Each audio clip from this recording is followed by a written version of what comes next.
Yan, patamang. Naglalagay tayo ng mga kahoy, tapos sa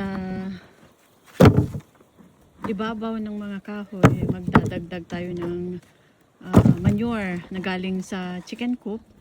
Tapos yung final na soil natin is yung binili natin sa store na organic soil. Buti na lang andito si Kuya Brian na malakas. Tayo'y tinutulungan para matapos ang ating project.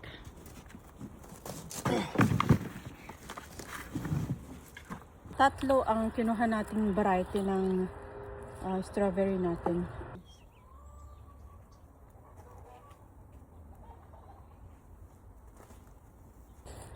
Ito, maglalagay tayo ng eggshell na pinadry ko.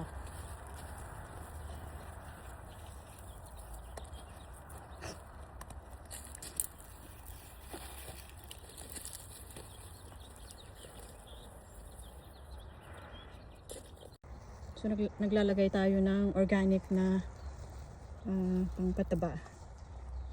Ito ay, ang gamit natin is na dry na balat ng saging at saka iba't ibang prutas na napadry. Tapos na ako dito si area ko, so si Ate Makela na lang. Ayun, i-spread lang natin ang mga dry egg shell. Ganyan lang. Ganyan lang kadali.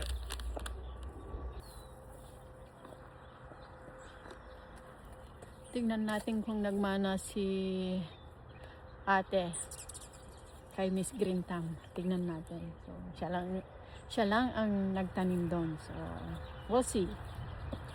Tingnan natin kung sinong mas magaling. There you go. I'm so excited. Right, Makayla? Are you excited, my dear? Ayan! We're done. Natapos na rin natin ang isang project. Ganun lang kadali.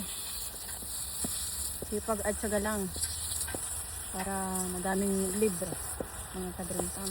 2 weeks na nating tinanim to at ayan may mga bunga na siya. Pero nung